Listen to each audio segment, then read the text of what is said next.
Hello, sacré Nana, ravie de te retrouver cette semaine pour un nouvel épisode du podcast en lien avec la thématique de la transformation, de ce chemin de transformation qui est peut-être le tien et en tout cas que manifestement pas mal de personnes vivent. En tout cas, c'est les retours que j'ai, très probablement parce que je partage des aspects du mien. Mais j'avais envie de poser les choses et ce que j'ai fait, c'est que je me suis questionnée sur les différents aspects qui pouvaient générer ou en tout cas impacter ce chemin de transformation, cette forte période de changement.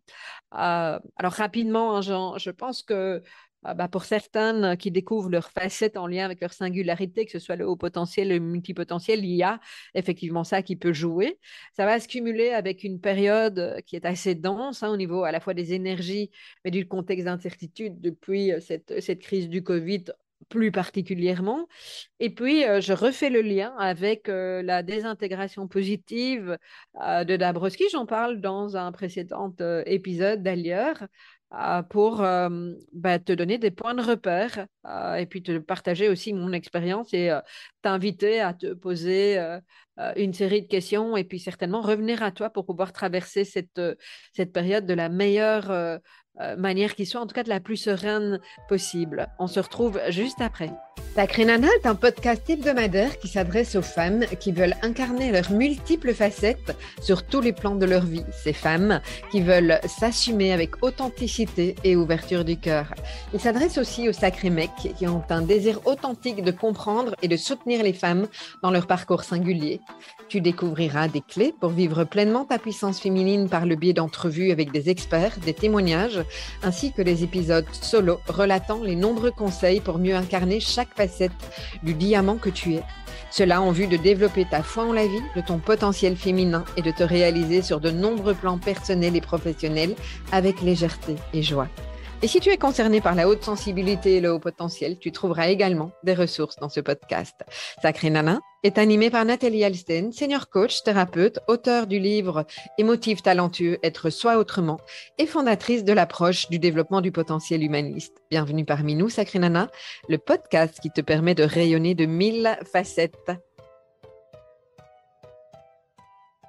Alors, comme je te disais en intro, effectivement, pas mal de personnes me partagent qu'elles vivent des gros changements. Et en fait, j'ai envie de démarrer cet épisode avec un texte que j'ai partagé sur les réseaux sociaux, sur mon profil Facebook, Nathalie Alsten. Euh, alors, je l'ai fait de manière voilà, très spontanée. Mais je ne m'attendais absolument pas à ce qu'il y ait autant de personnes qui me disent je me sens moins seule. Donc, je vais te le lire. C'est un post qui vient d'un site qui s'appelle spiritualité.com. La, euh, Ce qui est marqué, c'est tu n'es pas bloqué, tu es juste dans cet espace énergétique entre qui tu étais et qui tu es sur le point de devenir. Et ça a parlé à beaucoup de personnes. C'est dans cet espace, dans ce temps de latence, de vide, que tu te délestes de tout ce qui t'empêche de devenir cette nouvelle version de toi, d'ouvrir cette nouvelle porte et ce nouveau chapitre. Cette période de vide où tu te sens bloqué est la plus belle partie de ton chemin. Tu as juste besoin de temps pour que tes ailes soient complètement formées et que tu puisses prendre enfin ton envol. J'ai trouvé ça très joli, j'ai envie de te le partager et puis de te développer ma pensée par rapport à ma pensée et mon observation. Les deux vont ensemble par rapport à tous ces éléments, comme je t'en parlais juste en intro, parce que ça peut sembler parfois assez complexe de savoir où se situer. Alors, il y a un premier aspect, je reviens sur alors, je parle de la découverte de sa singularité, mais c'est pas que, c'est où on se situe par rapport à sa singularité. Je vais revenir pour ça à Sacré Nana et aux facettes. Euh, Quand je parle de la Sacré Nana, je propose de rayonner de ces 1000 facettes. Ce que ça veut dire également, ça veut dire que nous ne sommes pas que notre haut potentiel, notre haute sensibilité, nous sommes évidemment bien plus que ça. Et j'aime comparer toutes ces facettes aux facettes d'un diamant. et dire que ben, un diamant, on cache pas ses facettes. Un diamant, il est un diamant, il brille, il rayonne, j'aime bien le mot rayonner, parce qu'on voit effectivement l'entièreté de ses facettes. Et ce que je trouve intéressant, c'est, en tout cas la manière dont j'aime amener les choses, c'est de dire que nos facettes, elles sont toutes là, les unes et les autres, pour soutenir chacune des autres dans notre diamant personnel, au sein de notre diamant personnel. Et donc, ce que ça veut dire, ben, par exemple, si tu viens de découvrir ton haut potentiel ou que tu suspectes un haut potentiel, ça va évidemment pas être la même chose que si tu le sais comme moi depuis 12 ans. Moi, je sais depuis 12 ans, donc aujourd'hui, ça n'a plus beaucoup d'intérêt, entre guillemets, je dis bien entre guillemets. Je ne travaillerai pas, je n'œuvrerai pas là où je suis aujourd'hui. Eh bien, je suis même pas certaine que je parlerai très souvent du haut potentiel parce que c'est tellement intégré dans qui je suis et j'y ai associé les besoins en lien avec cette facette-là. C'est un peu comme quand tu conduis depuis des années, tu réfléchis plus à ce que tu fais, c'est devenu un automatisme. C'est cette même idée. Et donc très très rapidement, hein, j'en parle dans un des épisodes. Par contre, j'ai pas, c'est les quatre phases d'intégration de ta singularité. Tu es dans Planète émotif talentueux, dans les premiers épisodes, donc dans la saison 1. J'ai oublié de regarder le numéro. Pas grave, tu te retrouveras si tu peux le voir. Mais la découverte de ta singularité, il y a quatre phases. La toute première phase, c'est une phase où on est, je ne vais même pas dire dans le déni, c'est juste que tu ne sais pas que ça existe le haut potentiel ou en tout cas tu ne te sens pas concerné. Le haut potentiel ou double exceptionnalité, haute sensibilité, multi, peu importe. Hein. Je veux dire, on pourrait rejouer ça avec n'importe quelle facette spécifique. Euh, donc, tu sais pas, peut-être que tu as été voir toute une série de thérapeutes, de coachs, etc. Et puis, personne t'en a jamais parlé, soit parce qu'ils ne connaissaient pas, ou soit parce que tu es tellement suradapté que parfois, ça ne se voit pas. OK? Euh, et donc, on s'imagine qu'on n'est pas concerné. Moi, j'ai été une très, très grande suradaptée. Et donc, je pense qu'il y a une série de thérapeutes avec qui j'ai travaillé qui connaissaient le sujet, mais qui m'ont pas associé à ça. J'étais bien trop calme et à part que je parlais vite, je veux dire, il y avait probablement pas d'indice pour certains d'entre eux. Euh, donc, la première phase, c'est celle-là, celle où on ne sait pas que ça existe. Et puis, à un moment donné, à travers une lecture, tu as vu passer quelqu'un qui t'a parlé du congrès d'Ouance ou bien mon podcast Sacré Nana et tout d'un coup, ça te parle, peu importe, une vidéo, etc. Euh, et là, c'est la phase, double phase révolution-révélation parce que tu arrives à mettre des mots et en gros, tu te dis, ben non, je suis pas folle. Je suis pas folle, je suis pas anormale, ou en tout cas, il y a d'autres personnes qui fonctionnent comme moi, et c'est une période excessivement dense pour certains, très intense, parce que tu arrives enfin à mettre des mots, tu te sens enfin comprise, écoutée, reconnue. En même temps, tu cherches à l'extérieur d'avoir cette validation et cette reconnaissance qui ne se passe pas toujours, parce que tout le monde n'est pas prêt à entendre ça. C'est émotionnellement quelque chose, comme je le disais, d'intense. Et entre autres, surtout, tu perds toute une série de tes anciens points de repère. Alors, ça peut être vécu de manière très constructive et positive. C'est pour ça que j'appelle ça la phase révélation. Mais ça peut être aussi et c'est souvent les deux ensemble et en alternance, révolution, parce que ce que tu te dis, c'est waouh, si je l'avais su avant, mes psys l'ont pas vu, c'est pour ça que j'ai été maltraitée à tel moment, et il est trop tard, et il peut y avoir plein de choses. Et en même temps, pour d'autres personnes, c'est waouh, super, j'ai du potentiel, ça change tout. Voilà, il peut y avoir les deux. Hein. Moi, je suis vraiment passée par les deux, même si à un moment donné, ça a vraiment été waouh, c'est une révélation. Je ne suis donc pas euh, quelqu'un qui n'est pas intelligente, parce que moi, je pensais que je n'étais pas spécialement intelligente. Euh, et pour moi, ça a été une vraie révélation de me dire que si, j'étais intelligente, mais avec une intelligence différente, et que donc, ça me donnait non seulement des possibilités, mais que j'estimais aussi avoir reçu ça comme un cadeau. En tout cas, c'est ma vision des choses. Hein. Ça a été très, très vite là-dedans. Je me dis, mais je dois faire quelque chose et contribuer au monde avec mes talents et mes dons. Ça, c'est la deuxième phase. La troisième phase, donc la deuxième phase, hein, révolution, révélation, je dis de manière générale qu'elle dure une année. Mais ça peut être 6 mois, ça peut être beaucoup plus longtemps pour d'autres personnes, et ça n'est pas important que ce soit court ou long. Ce qui est important, c'est de bien intégrer ces éléments de notre singularité. Si je reviens à l'approche du développement du potentiel humaniste, hein, avec les 5 graines, eh bien la graine de connaissance que j'ai toujours, plus tu la cultives, en particulier en cette période-là, c'est important que tu connaisses, que tu viennes chercher. C'est ce que j'ai fait avec le congrès de Wans pendant des années, donner des informations. Tu en trouves encore plein ici dans mon podcast, surtout les premiers épisodes de la saison 1, Planète émotive talentueux, où je repose vraiment toutes les bases. Tu en trouves aussi sur ma chaîne YouTube, Nathalie Alsten. Mais tu vas avoir besoin de comprendre. Et c'est tout à fait OK. Ça fait partie de ce qui est important, d'être nourri, de comprendre, etc. Et puis arrive un moment donné, il va falloir que tu t'appropries, que tu intègres, hein. C'est un petit peu comme si je t'expliquais si tu veux conduire, hein, je reviens à l'exemple que j'ai pris au début de cet épisode, euh, le fait de conduire. Si tu apprends à conduire d'un point de vue théorique, d'ailleurs, on te demande, hein, il y a un théorique à passer, et puis après, peut-être que tu vas suivre une méthode avant d'aller à l'auto-école, etc. Mais si tu ne pratiques pas et que tu restes juste dans ta méthode, tu ne vas jamais savoir conduire.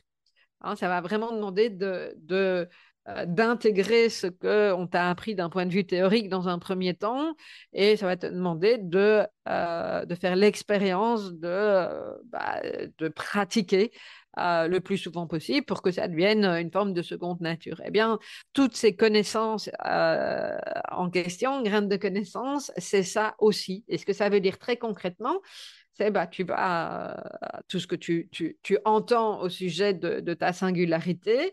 Il y a des choses qui vont te parler plus que d'autres, et puis ce qui va être important, c'est que tu te les appropries en disant, mais voilà, moi, ça me correspond de telle manière, et voilà, graine de sagesse, tu vas observer et puis ressentir toute une série de choses. Voilà, moi, ce qui me correspond, voilà mon besoin d'intensité dans tel ou tel domaine, voilà ma façon de fonctionner, je parle très, très vite, sauf qu'à d'autres moments, chez moi, ça se traduit de telle manière et non pas comme c'est supposé être dans les bouquins. C'est vraiment à toi de t'approprier ça. Par exemple, moi, Nathalie, émotionnellement, je me connais très bien, je me régule assez facilement, je reste néanmoins un être humain et je sais exactement à quel moment je peux partir. Ça, c'est vraiment mon introspection, et c'est ma graine de sagesse qui m'a permis d'identifier à quel moment il y avait un risque, et en l'occurrence, à quel moment j'ai aussi le courage de ne rien dire, de, de, de ne pas exprimer à la personne en face de moi, ou de ne pas envoyer de mail, etc., telle ou telle chose, parce que je sais que j'ai besoin de prendre du recul et de réguler émotionnellement et de redescendre avant de lâcher mon truc, parce que ça va forcément pas bien être reçu. Ok, voilà. Ok, je ne vais pas dire que je suis toujours ça. Après, j'observe ce qui se passe. Donc, là, on est vraiment toujours dans cette deuxième phase. Pour un moment donné, quand on commence à avoir intégré tous ces éléments-là, à être conscient de ses besoins de façon plus personnalisée, eh bien, alors que ce soit en lien avec ces facettes-là et toutes les autres d'ailleurs, on va passer en phase 3. La phase 3, c'est la phase de réalisation. Et se réaliser, bah, ça dit bien ce que ça dit aussi. Ça veut dire que je suis au clair avec qui je suis, comment je fonctionne, en tout cas sur ces facettes-là, en combinaison avec les autres. Et ce que je vais faire, ben, c'est expérimenter dans le monde, de plus en plus aller, donc incarner ce sur quoi j'ai tenté de m'aligner précédemment avec ma graine de connaissance et de sagesse. Et euh, oui, vraiment faire ce travail de développement et me nourrir pour me réaliser. Et puis, il arrive un moment, c'est ce fameux quatrième stade où, eh bien, j'en parlais juste avant, je n'ai même plus besoin de me dire que je suis concernée par cette facette-là, par le haut potentiel ou la haute sensibilité, parce que ça fait partie de moi et c'est accepté, accueilli, intégré. OK? Donc ça peut effectivement, dans un chemin de transformation, en fonction de où tu en es, ça va signifier toute une série de choses. On rajoute à ça, pour certaines personnes, surtout quand on est concerné par la haute ou la très haute sensibilité, cette période d'incertitude, donc un contexte qui a quand même radicalement changé il y a 4 ans, hein. Certaines personnes le sentaient venir et s'y préparaient, d'autres pas. Il a changé pendant un moment et on n'est pas revenu à l'ancien, mais on n'est pas resté non plus dans une configuration qui était celle qui a convenu à certaines personnes et pas du tout à d'autres au moment où on est quand même assez souvent resté chez soi.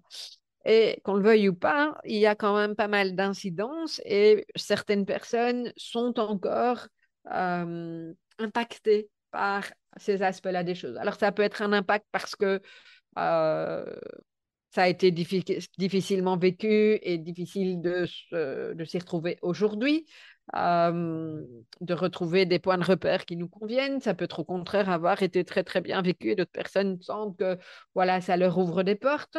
Il peut y avoir plein de choses et il y a aussi énergétiquement, je l'associe, mais voilà, on aurait pu mettre presque un nouveau point, énergétiquement, si tu crois et si toi tu es sensible à ça, moi personnellement je le suis, euh, la vibration, on a dit hein, au moment du Covid, la vibration de la Terre a commencé à monter. Et là, c'est quand même quelque chose de très, très fort et ça peut venir chercher certaines personnes au niveau des ressentis corporels, de la fatigue, de la manière dont tu dors, etc. Okay. Donc, bah, forcément, je veux dire, ça se rajoute à une série d'éléments et là où je fais le lien avec ce que je t'ai partagé, que j'ai posté sur les réseaux sociaux, c'est ce chemin de transformation qu'on pourrait presque appeler un chemin d'éveil, ou qu'on peut appeler, pas presque, un chemin d'éveil pour certaines personnes, hein, où tu mets les mots que tu as envie de mettre. Moi, je t'invite toujours à ne pas croire et ne pas adhérer à tout ce que je dis et à, à te faire ton propre avis et à choisir ce qui te convient et ce qui ne te convient pas. Moi, il n'y a pas d'enjeu en ce qui me concerne à te convaincre. Voilà, je propose et tu disposes. Donc, je reviens ici à la théorie de la désintégration positive de Dabrowski, qui parle effectivement de différents niveaux de conscience. J'en parle dans l'épisode 11 de la saison 1, Planète émotive talentueux. Celui-là, j'avais été rechercher l'épisode, tu vois, je l'ai préparé. Donc, j'ai envie d'avoir toute l'explication. Je ne vais pas la refaire là maintenant parce que ça ferait double emploi, mais va réécouter cet épisode-là parce qu'il il a bien plu et je réexplique effectivement les bases de cette théorie de la désintégration positive. Mais ce qui est assez intéressant, c'est que Dabrowski le met en parallèle avec la population potentielle, ou enfin, en tout cas, on peut le comprendre de cette manière-là. Et ce qu'il explique, c'est qu'on fait des espèces de boucles et des cycles dans notre vie et qu'on passe à différents stades. Et chaque fois, c'est... alors, il parle de stade, je ne sais plus si c'est un stade ou phase, mais un, deux, et à partir du troisième, il y a vraiment un niveau de conscience qui évolue. Même s'il ne met pas les mots éveil, c'est ce qu'on en comprend. Et ce que je constate aujourd'hui, c'est que, parce que lui l'exprime sous forme de boucle, je constate aujourd'hui, c'est qu'il y a de plus en plus de possibilités de faire des boucles. Moi, je ne sais pas la quantième je fais, j'en parlais là tout à l'heure avec un de mes amis, euh, à qui je disais que bah, j'avais fait quand même pas mal de périodes de grosses transformations, même proche parfois de ce que certaines personnes vont appeler la nuit noire de l'âme. Je pense qu'il y a parfois, je pourrais presque faire un autre podcast là-dessus, enfin un autre épisode, mais un amalgame entre la nuit noire de l'âme, le burn-out et la dépression. La dépression, c'est physiologique. Burn-out, au départ, on en parle très fort au niveau euh, professionnel, hein. Il y a toute une série de facteurs, même chose. Ça pourrait être un épisode à lui tout seul. La nuit noire de l'âme, en fait, en gros, c'est ton âme qui n'est pas écoutée, qui n'est pas entendue et qui, quelque part, est enfermée dans un environnement ou dans une série de choses que tu fais et dans une vie qui ne correspond pas à sa mission. Et donc, ça peut, du jour au lendemain, se traduire. Alors, moi, parfois, chez certaines personnes, je questionne. Est-ce que le burn-out n'est pas plutôt ce genre de phénomène? En tout cas, peu importe les mots qu'on met dessus, il y a cet appel à un retour à soi et à sa nature authentique. Ça, je pense que ce soit le burn-out ou toute autre forme d'appellation, c'est à ça qu'on vient. Et on peut le mettre en parallèle avec ces fameuses boucles d'Abrowski. Et je pense que beaucoup de personnes aujourd'hui sont là-dedans. En tout cas, dans ma communauté, j'en attire beaucoup. Peut-être que Sacré Nana fait que on arrive à quelque chose de cet ordre-là. Mais voilà, j'avais envie de nommer ces aspects. Alors, ça fait un peu comme des feux d'artifice parce que c'est émotionnellement pas forcément agréable, hein, ça va un petit peu dans tous les sens. Puis surtout, ça parle de perte de repères dans un monde qui est profondément en changement de paradigme. Et d'ailleurs, je fais le lien avec Sacré Nana. Euh, Sacré Nana, c'est à la fois ce côté, ce féminin. On parle beaucoup de féminin sacré aujourd'hui. Et il y a une part de moi qui est attirée par ce féminin sacré.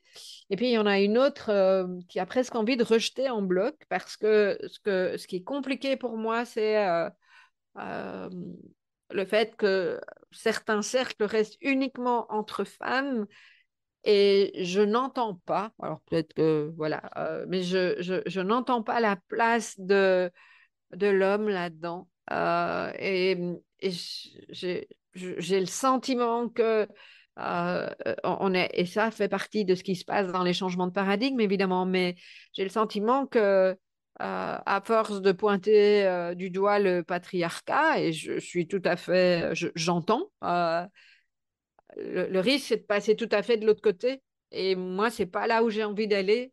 J'ai besoin de réunir ces énergies féminines et masculines dans ce changement de paradigme. La sacrée Nana qui se reconnecte effectivement à son féminin, alors, même si c'est son féminin sacré, guéri, qu'elle travaille son féminin blessé, tout ce que tu veux, je peux tout à fait l'entendre. Mais de l'autre côté, moi, en tant que femme, je me retrouve pas uniquement dans cette féminité, même si effectivement je m'y connecte de plus en plus. Je trouve ça très agréable, très doux, et me le renvoie. Et je me connecte de plus en plus à mon intuition, de plus en plus à, à des choses subtiles, à d'autres connaissances.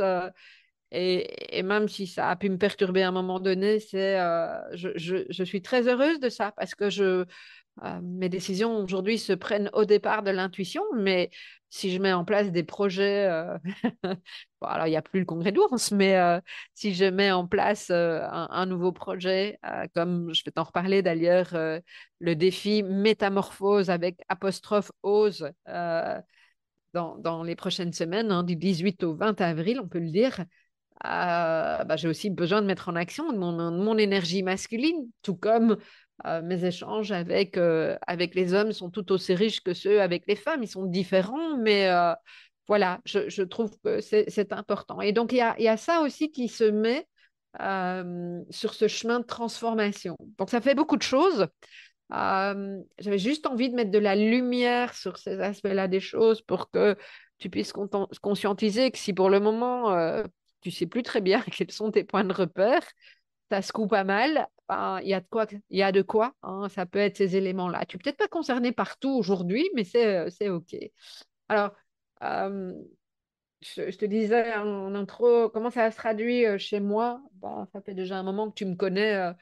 Enfin, si tu me connais depuis un moment, tu sais que l'authenticité est une de mes valeurs vraiment très, très fortes, mais euh, c'est euh, c'est de plus en plus vrai et c'est pas pour rien que je te partage ces éléments-là. Le parcours, le voyage que je fais pour l'instant, c'est un parcours qui est vraiment jonché de questions, de réalisations, et d'un profond désir de vivre authentiquement. Parce qu'au plus je suis dans l'authenticité, au plus je peux montrer mes facettes et au moins j'ai besoin de me cacher où j'ai peur, en fait. C'est plutôt ça. Et je me dévoile et je peux être pleinement moi et c'est joyeux. Donc voilà, ça passe par toute une série de stades et je sais que je ne suis pas la seule.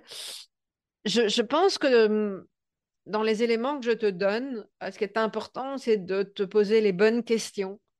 Euh, et les bonnes questions pour moi, c'est éviter de se perdre dans les pourquoi, parce que euh, et et si et se questionner toujours sur plein de choses, mais plutôt sur trouver les bonnes questions, les questions qui nous poussent à explorer, à grandir et puis finalement à nous choisir. Parce que sinon, tu retournes toujours toutes ces questions-là dans ta tête euh, et elles ne te permettent pas forcément d'avancer. Ok, voilà, ça c'est vraiment un élément. Et par exemple, une des questions, ça fait référence à mon épisode précédent, quand quelqu'un me dit pourquoi je suis pas heureux. Bah, ok, alors que j'ai tout ou telle chose. Ok, mais qu'est-ce qui te rend heureux? Je pense que ça, c'est plutôt une question qui peut être intéressante. Qu'est-ce qui me fait vibrer? Et pour moi, les questions, elles sont puissantes quand elles sont associées à la graine de sagesse, c'est-à-dire à ce que tu ressens dans le corps. Voilà. Ça, c'est une chose que j'observe. Ce que j'observe aussi énormément, c'est tout ce qui change dans les relations. J'en ai déjà parlé, j'en reparlerai probablement. Euh, pour, pour beaucoup de personnes, et j'en fais partie, ce qui est un des aspects très difficiles dans cette transition, c'est le désert relationnel que je traverse et que certaines personnes partagent. Quand on chemine, ça passe aussi par le détachement de certains liens qui ne nous correspondent plus. Et j'ai confiance aussi que certains de ces liens ne nous correspondent plus temporairement. Ça ne veut pas dire que je ne retrouverai pas certaines personnes, mais je sens que le décalage se creuse de manière énorme. Alors, déjà qu'on a le sentiment de décalage qui est déjà là de par notre atypisme, ça peut être le sentiment de décalage parce qu'on vit des choses que les autres ne vivent pas intensément. Et puis là, moi, je rajoute ce sentiment de décalage à travers ce que je suis en train de traverser. Je dis toujours en souriant, je ne sais pas si ce projet verra le jour, mais en tout cas, j'en parle beaucoup et ça m'anime pour le moment. C'est juste que je n'ai pas le temps de le faire et je pense que ce n'est pas encore mûr, mais je pense qu'un jour, j'écrirai ce que j'ai vécu sous forme d'un roman, je pense, parce que c'est pratiquement impossible à expliquer comme ça par petits morceaux si tu n'expliques pas tout. Et c'est tellement particulier que, à part un livre, je ne vois pas très bien, je veux dire, comment. Il y a très peu de personnes, j'ai assez avec les 5 doigts d'une main, qui connaissent vraiment l'intensité du parcours et ce que je vis. Et par petits morceaux, ça n'a pas beaucoup d'intérêt de toute façon, mais voilà, peut-être qu'un jour, je partagerai ça. Euh, mais donc, ça creuse le décalage, parce que par exemple, un groupe d'amis très très proches, elles captent absolument pas ce qui se passe pour moi. Et donc, au début, j'en parlais, je m'inquiétais, je questionnais. Et puis, j'ai arrêté parce que ça leur passe complètement au-dessus de la tête. Et je sens qu'elles sont démunies, qu'elles se sentent impuissantes. Mais donc, ça creuse l'écart. Ça ne veut plus dire qu'elles sont plus mes amies. Mais j'ai plus le lien d'intimité que j'avais avec elles comme avant. Et voilà, en même temps, j'accueille. Et en même temps, ce qui est beau, c'est que sur ce chemin, en me détachant, je rencontre des personnes qui, bah, au contraire, avec qui je connecte. C'est des belles rencontres d'âme, je le dis comme ça. Je ne sais pas si toutes ces personnes, c'est assez récent, si je resterai en lien avec toutes ces personnes, mais en tout cas, j'ai fait de très, très belles rencontres, très nourrissantes.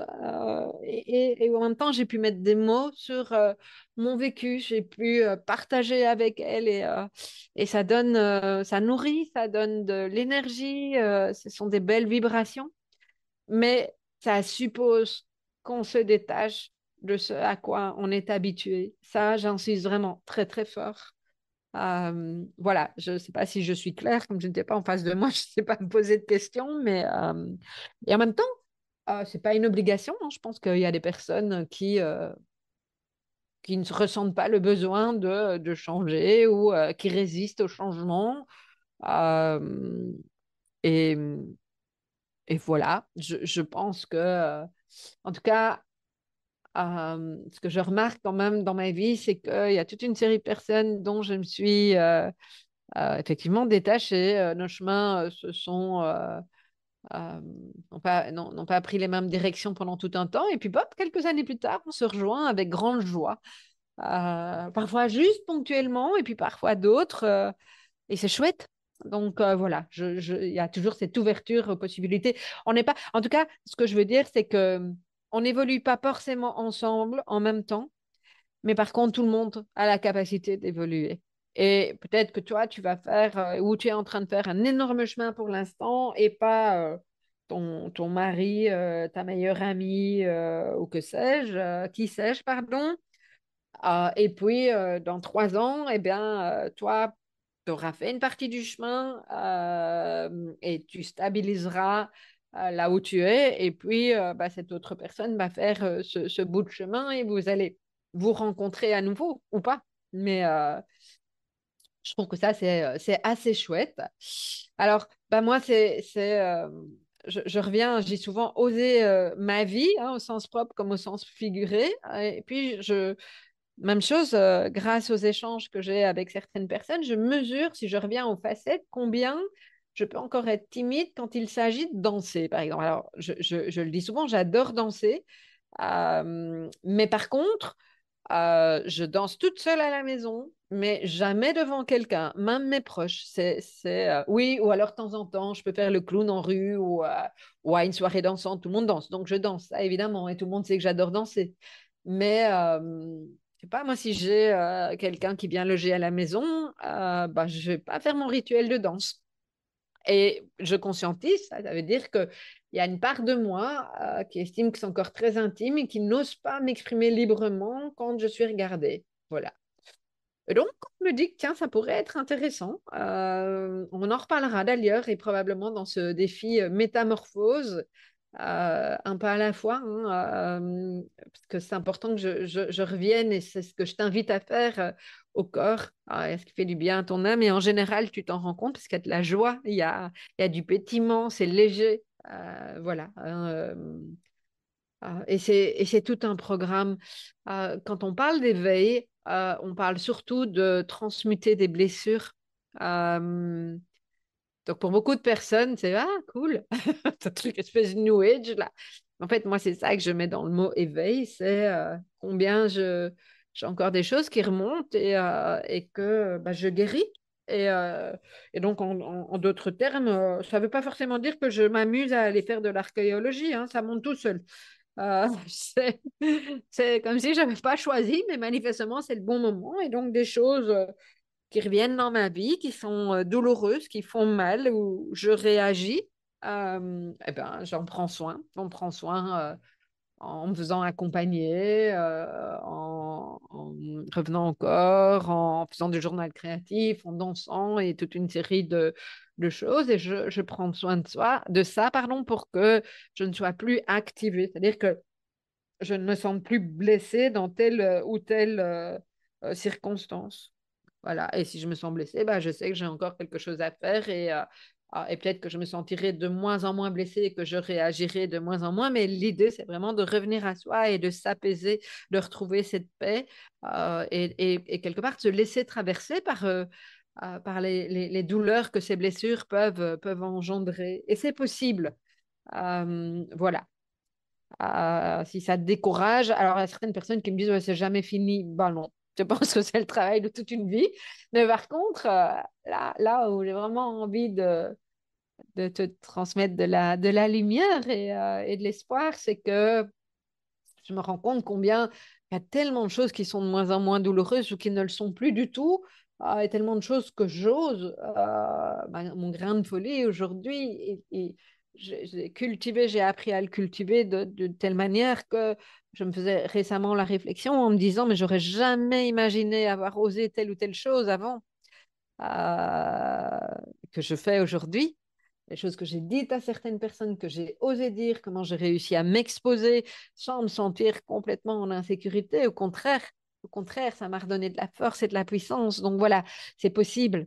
Et c'est vraiment ce que j'ai envie de transmettre aux personnes qui sont en chemin avec moi. Euh, alors moi, j'ai un mantra aujourd'hui pour choisir mon propre chemin. C'est tout est possible quand je me choisis. Et quand je me choisis, ça ne veut pas dire de manière égocentrique, ça veut dire je me choisis en ouvrant le cœur et je lâche mes peurs et je me détache de ce qui n'est plus digne de moi. C'est peut-être fort comme mot, mais c'est là où ça vient maintenant. Voilà, donc tout est possible quand je me choisis. Euh, et quelque part, je me dis régulièrement pour l'instant, mais qu'est-ce que tu as à perdre de te détacher de telle ou telle chose? Et c'est une libération, en fait. Et donc, je me connecte petit à petit à une série de facettes, hein, comme j'en parlais, qui sont restées dans l'ombre pendant des années, en travail, en cours. Euh, et je dis en rigolant, je suis certaine que je ne suis pas la seule à me prendre pour une sorcière de temps à autre.